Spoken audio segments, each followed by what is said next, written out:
तो दोस्तों खबरें कुछ इस तरह की आ रही हैं, मुझे नहीं पता कि ये कहाँ से आई है खबर, बट सोर्सेस कुछ ये बता रही हैं कि 3 लोग कप्तानी की दौड़ में भाग रहे हैं पाकिस्तानी टीम की। एक है शान मसूद, एक है बाबर आजम और तीसरा है सऊद शकील। इन तीनों में से कोई एक कप्तान डिसाइड होगा और ये डिसाइड होगा बांग्लादेश वाली सीरीज के बाद, और इसको डिसाइड करेंगे वकार यूनुस और कोचेस। तो भाई उस पर तो हम पहले भी बात कर चुके हैं कि वकार यूनुस किस बड़े ओहदे के ऊपर आ गए हैं पाकिस्तानी टीम के अंदर। वो बेसिकली वकार यूनुस कुछ इस तरह की पोजीशन पे हैं कि नाम से तो वो सिर्फ एडवाइजर की पोजीशन है, लेकिन उनका ही सारा काम है, क्योंकि हमारे पीसीबी चेयरमैन जो हैं चूंकि वो बहुत बिजी होते हैं, इंटीरियर मिनिस्टर भी हैं और अब वो एसीसी के भी जो हैं वो बन जाएंगे चेयरमैन, तो उनके पास टाइम तो होना नहीं है। तो सब कुछ उन्होंने दे दिया है वकार यूनुस के हाथ में कि बेटा तुम सब कुछ करो और मुझे हर 2 हफ्ते के बाद तुमने मिलके अपडेट कर लेना है। तो कोच से तुम बात करो, सिलेक्टर से तुम बात करो, हर एक चीज तुम ही ने करनी है, लेकिन नाम सिर्फ मेरा ही होगा। एंड में पीसीबी चेयरमैन के नाम से, तुम बस एडवाइजर के नाम से हो, लेकिन सारा काम वकार यूनुस के हाथ में दे दिया गया है। जिनसे कोचिंग नहीं की गई थी, जिनसे कप्तानी नहीं की गई थी, उनकी पूरी हिस्ट्री यही रही है।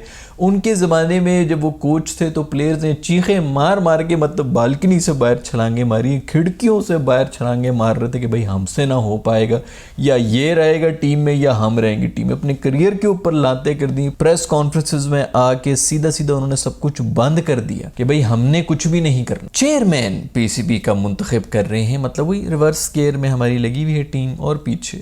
और आप सोच सकते हैं कि ऐसे नीचे क्या जाएंगे, हो जाता है, उससे भी नीचे कुछ ना कुछ हो जाता है। प्रूवन फेलियर जो रहे हैं उनको हमने अब पीसीबी का चेयरमैन एक किस्म का आप समझ लें कि बना दिया। मोहसिन नकवी साहब रिटायर हो जाएंगे, वो सिर्फ नाम की होंगे, सबकी सब रिपोर्ट्स उनको वही देंगे जो कि वकार यूनुस साहब देंगे। और अभी भी जो ये खबरें आ रही हैं कि इनमें से कप्तान कौन होगा, उसमें भी कोचेस तो यही कहेंगे भाई हम तो गोरे हैं, हमें तो ज़्यादा समझ नहीं आई, हमारे ख्याल में इस तरह होना चाहिए, बाकी आप पाकिस्तानी डायनामिक्स को बेहतर समझते हैं तो आप बेहतर बता दें। इसी किस्म की गोरे तो बातें करेंगे कि हमें तो अभी सिर्फ 30 दिन हुए हैं, 30 दिन भी मतलब टोटल हुए हैं, उसमें से भी कैंप में इन्होंने पता नहीं कोई 14 दिन साथ गुजारे होंगे, बाकी तो वो हमारे सारे अपने जो हैं, कोई नथिया गली फिर रहे हैं, कोई पेशावर में किसी से बोल्ड हो रहा है, कोई गिलगित में बोल्ड हो रहा है, हर जगह जो है वो कर रहे हैं और पोस्ट भी ऐसे कर रहे हैं जैसे वर्ल्ड कप जीत के आए हैं। पूरी दुनिया जो है वो बहुत ज़्यादा वेट कर रही थी कि कब इनकी अपडेट्स आएंगी, तो वो तो अपना फिर फुर रहे हैं। कोचेस हैंड्स अप कर लेंगे, सबका सब जो है वो वकार भाई ही इस वक्त करेंगे। तभी वकार भाई के घर में मिठाइयाँ और वो सब चीज़ें जाना शुरू हो गई होंगी कि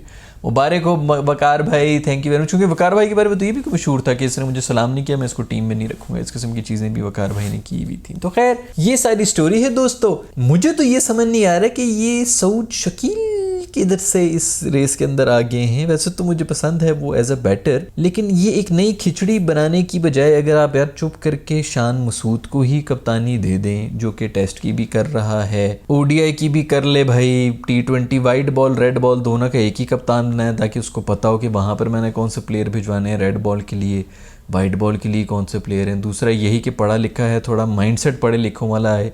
जितना पेंडू जितना पेंडू इस वक्त हमारा माइंडसेट हुआ हुआ है, आजकल के ज़माने में आप इस माइंडसेट के साथ नहीं जीत। आप जिधर मर्जी पैदा हुए हो, लेकिन अगर अल्लाह ने आपको इस किस्म का मौका दे दिया कि आप दुनिया में रिप्रेजेंट कर रहे हैं पाकिस्तान को, तो आपके वक्त के साथ साथ जो है वो चेंज होना पड़ता है। अब इतना जो है ये जिस हद तक गरीब माइंडसेट हमारा इस वक्त टीम में चल रहा है, ये कोई पढ़ा लिखा आदमी शायद चेंज कर सकता है, जो कि शान मसूद है। और वैसे भी अगर एक टेस्ट टीम का कप्तान आपके पास है तो उसको बना दो यार, ऐसे जिस तरह बाकी आपके जो कप्तान होते हैं वो बड़े T20 स्पेशलिस्ट या ODI स्पेशलिस्ट होते हैं। यार सारे जो हैं एवरेज रेलू कट्टे प्लेयर्स ही हैं जो हमारी टीम के अंदर आए हैं। कम से कम कोई थोड़ा अबव एवरेज कप्तान ही रख लो कि यार ये कप्तानी की बेस के ऊपर पे जो हमने रख दिया, कोई माइंडसेट चेंज कर देगा शायद प्लेयर्स का। सऊद शकील को आई एम प्रीटी श्योर इसलिए कप्तानी की रेस में उसका नाम आ चुका है क्योंकि उसके पीछे रीजन ये देंगे कि भाई सऊद अपने काम से काम रखता है, ये किसी ग्रुप बंदी का शिकार नहीं था, जो कि हमारी पुरानी खसलत है कि हमने टीम में इस वक्त कोई 14 एक ग्रुप 11 प्लेयर्स ने 14 ग्रुप बनाए हुए होंगे हमारी टीम के अंदर, उसके अंदर सऊद शकील किसी का हिस्सा नहीं होगा।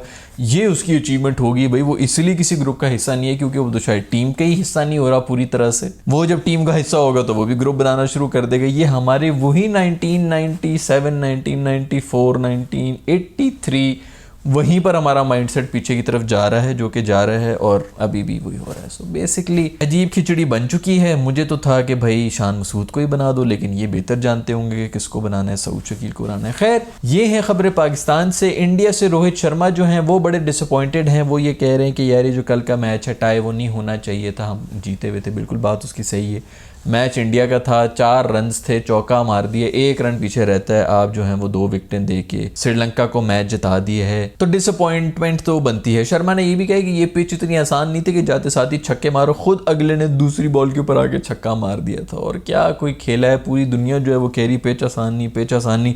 खुद शर्मा भी यही कह रहे पिच आसान नहीं, पिच आसान नहीं। ये आता है तो पता नहीं पिच को क्या हुआ वो होता है, ये ऐसे खेल रहा होता है।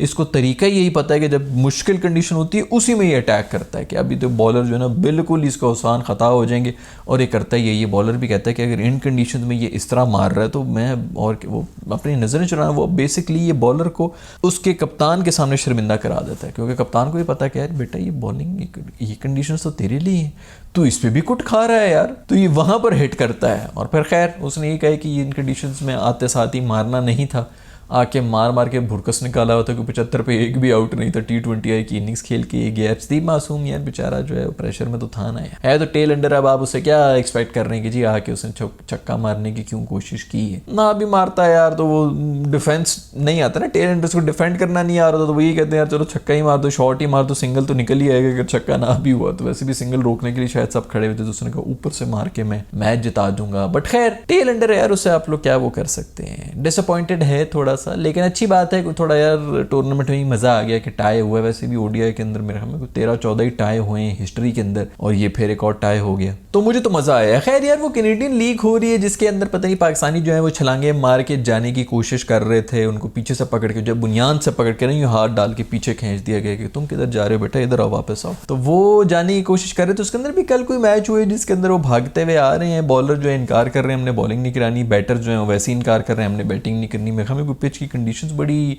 खतरनाक हुई हुई थी, ऑकवर्ड बाउंस था, ऊपर नीचे हो रही थी, तो बॉलर ने भी कह दिया भाई मुझसे नहीं होती बॉलिंग, मैं दिल का अच्छा आदमी हूँ। बैटर ने भी कह दिया मुझसे भी नहीं होती बैटिंग, मैं भी दिल का बड़ा डरपोक अच्छा आदमी हूँ। तो खैर फिर वो मैच ही कॉल ऑफ कर दिया। हमें 2 मैचेस थे कल और वो दोनों जो है वो कॉल्ड ऑफ हो गए इसी वजह से कि, और टू बी वेरी ऑनेस्ट कोई सच कोई न्यूज़ उसकी जो कैनेडियन लीग वगैरह थे वो नहीं कर रहे थे। मुझे नहीं पता कि असल स्टोरी क्या है, मैंने इधर उधर हल्का फुल्का से रिसर्च करने की कोशिश की तो मुझे पता चला कि अच्छा ये कोई चक्कर है कि कंडीशन जो है वो अनफेवरेबल हो गई थी, कोई बैटिंग जो है बहुत ऑकवर्ड किस्म का। अच्छी बात है यार, अब बैटर्स बेचारों को जो है लग रही है बॉलें ऊपर नीचे सर में लग रही है, कोई पसलियों में लग रही है टूट रही है, कोई कहीं और लग रही है, तो ये अब ये इस किस्म की चीज़ें जो हैं ये क्रिकेट से ऊपर तो नहीं है यार, गेम से ऊपर तो नहीं है। कनाडा में जाके करा लो इनसे जी क्रिकेट करा लो, पिचेस उनसे बनानी नहीं आती, वहाँ पे जाकर क्रिकेट करा लो। हमारे जितने भी एक्सपर्ट्स हैं, हमारे जितने भी जो लेजेंड क्रिकेटर्स हैं मर रहे थे जाने के लिए, क्योंकि उनको था किसी तरह हमें बस कनाडा भेज दो, क्योंकि हमने इतनी बड़ी परफॉर्मेंस जो देख के आए यूएस कंडीशंस के अंदर। तो बजाय इसके कि शर्मिंदा हूँ या आके अंडरग्राउंड ही रह लें 2-1 महीने के, यार चुप करके अपनी गेम के ऊपर फोकस किया जाए। और हम ये रेलू कट्टी 3rd क्लास लीग जहाँ पे पिचेस की ये हालत है कि वहाँ पे मैचेस जो हैं वो कॉल्ड ऑफ हो रहे हैं, वो ना खेलें। किसी नेट के अंदर जाके किसी कोच को हायर करके कुछ बेहतरीन किस्म की अपनी टेक्निक के ऊपर काम किया जाए, ये उसके लिए लड़ रहे थे कि हमने उधर जाना है, वो खेलने हैं मैचेस। ये हालात हैं हमारे नेशनल हीरोज़ के, जिनके लिए हम जो है वो लड़ भी रहे होते हैं, लोग इनके लिए ट्रैवल कर रहे होते हैं पूरी दुनिया में जाके सपोर्ट करने के लिए। हमारे नेशनल हीरोज़ हैं, इनको हमने सपोर्ट करना है। पैसे के पीछे नेशनल हीरो जो है भाग रहे थे, पीसीबी ने बिल्कुल जो है ना जांघिए में हाथ डाल के ना पीछे से पकड़ के खींचा कि बेटा इधर ही बैठो, अभी तुमने कोई नहीं, बहुत अच्छा स्टेप था। तो खैर ये खबरें दोस्तों, अगर आपको पता हो ये कैनेडियन क्यों बंद हो रहा है, अगर यही रीज़न है या कोई और रीज़न है तो मुझे करेक्ट कर लो नीचे कमेंट्स के अंदर। और ये सऊद शकील का नाम जो आना शुरू हो गया कप्तानी के अंदर, और ये कि कोचेज़ और वकारियों ने सब डिसाइड करेंगे कि बाबर कप्तान रहेगा कि नहीं रहेगा, इस सब के बारे में आपका क्या ख्याल है नीचे कॉमेंट्स में अपनी आरा से मुझे ज़रूर आगाह कीजिएगा। See the next video.